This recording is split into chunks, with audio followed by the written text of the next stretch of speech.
మర్నాడు పొద్దున్నే సుజితను చూడ్డానికి కాంట్రాక్టర్ ఇంటికి వెళ్ళాను.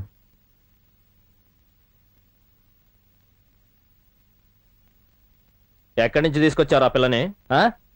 చూడ్డానికి పాపం అనిపించి ఇంటికి తీసుకొస్తే పగలంతా పీకల దాకా మెక్కి రాత్రి అయ్యేసరికి చెప్పా పెట్టకుండా ఎక్కడికో పారిపోయింది. ఊరికే కూర్చోబెట్టి తిండి పెడతారనుకున్నది కాబోలు అది చేయి అనేటప్పటికి చెప్పా పెట్టకుండా పారిపోయింది. ఒళ్ళొంచి పని చేయడానికి అంత బద్ధకం అయితే ఎలా? నువ్వు పంపించిన పిల్ల.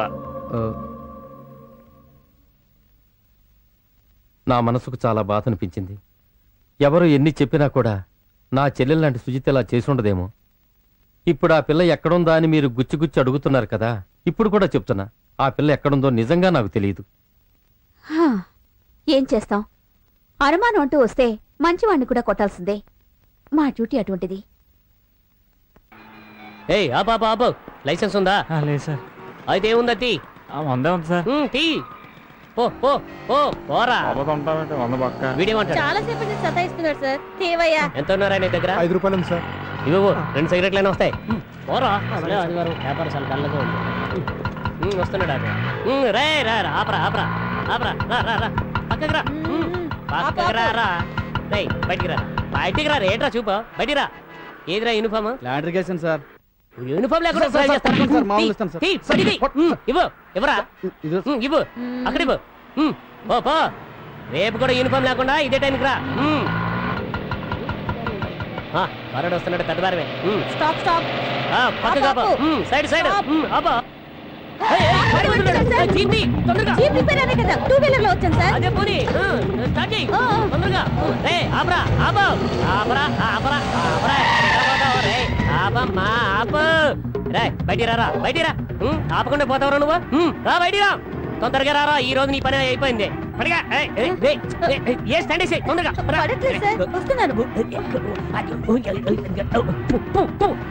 రారా బయటికి రారా. నీ అంతు చూస్తా. రారా రమ్మంటే రాలేండి రా.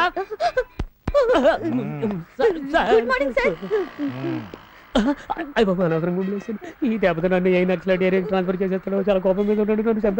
అయ్యో కాదు సార్, మామూలు కాదు సార్, మిమ్మల్ని ఫాలో చేద్దాం. ఐజీ బండిలో వస్తుంటే ఆ బండిని ఆపి మరి వసూలు అడుగుతున్నావంటే సార్ అది మీరని తెలియక. నేనని తెలిస్తే నిన్ను చాలా రోజుల నుంచి వాచ్ చేస్తున్నాను. నీ పద్ధతి బాగాలేదు. నీ పద్ధతి మార్చుకోకపోతే ఇక నువ్వు ఇన్స్పెక్టర్ గా ఉండవు. రోడ్డు మీద అడుగు తినాల్సి వస్తుంది. జాగ్రత్త. బండికి ముందుగా నిల్చొని ఏంటో ఇలా ఏంటది? అదేం లేదు sir, body language. Body language? అవును సార్. ఆ బాడీ లాంగ్వేజ్ ఏదో నాకు తెలిసే తీరా. భాష మీకు అర్థం కాదు సార్. పర్వాలేదు చెప్పు. వద్దు సార్. చెప్పరా. పక్కన లేడీ కానిస్టేబుల్ ఉంది సార్. ఆడపిల్ల ఉందనే? అయితే నువ్వేదో అనకుండా మాట అని ఉంటావు. అదేదో నాకు తెలిసే తీరా. చెవులో చెప్తాను సార్. చెవులో చెప్తాను సార్. సరే చెవులో చెప్పు.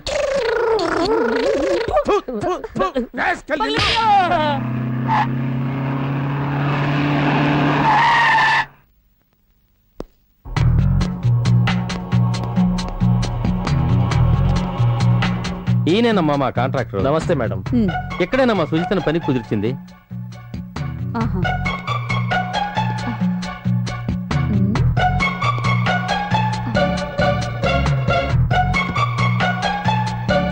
ఏంట్రామయ్యా పోలీసులతో వచ్చావు? ఏంటి విషయం? ఏమి లేదు కాంట్రాక్టర్, సుజితాని గురించి ఏదో అడగాలని చెప్పారు, అందుకే ఇక్కడికి తీసుకొచ్చాను. మిస్టర్ గోపాలరావు, మేడం సుజిత ఇక్కడ ఎన్ని రోజులు పనిచేసింది? ఒకే ఒక్క రోజు మేడం. శనివారం ఉదయం రామయ్య దగ్గర నుంచి నేను తీసుకొచ్చాను. ఆదివారం ఉదయం చూసేసరికి కనపడకుండా పోయింది. మీరు ఆ అమ్మాయిని తిట్టారా? అలాంటిదేం లేదు మేడం.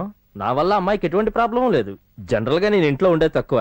పొద్దున్నే పని మీద బయటకు వెళ్ళానంటే రాత్రికి గానీ తిరిగి రాను. ఓ, ఇంకెవరెవరు ఉంటున్నారు ఇక్కడ? ఇంకా అంటే నా wife Savitri. She is a patient. మందుల మీదే బతికిడ్చుకొస్తుంది. నిద్రపోవాలన్నా కూడా టాబ్లెట్స్ వేసుకోవాల్సిందే. ఒక్కగానొక్క కొడుకు పేరు శివ. కాలేజీలో చదువుకుంటున్నాడు. కంప్యూటర్ పిచ్చి. ఓ వంట మనిషి ఉంది. పొద్దున్నే వచ్చి వంట చేసి మధ్యాహ్నం వెళ్ళిపోతుంది. వీళ్ల వల్ల అమ్మాయికి ఎటువంటి ప్రాబ్లం లేదు మేడం. మీరు ఆమె బిహేవియర్ లో తేడా ఏమైనా గమనించారా? అలా ఏమీ అనిపించలేదు మేడం. ఓకే మిస్టర్ గోపాలరావు, సుజితని గురించి ఏదైనా ఇన్ఫర్మేషన్ తెలిస్తే నన్ను వెంటనే కాంటాక్ట్ చేయండి. Okay madam. And sorry for the disturbance. It's okay. ఏయ్ జరగవయ్యా, నిక్కర్ దారి కడ్డంగా ఉంది. అమ్మ బండదానా, కొంచెం పవర్ తగ్గంగానే నీకు కూడా చీప్ అయిపోయినే. కడికాలంలో వేళాకాలం అంటే ఇదే అయ్యయ్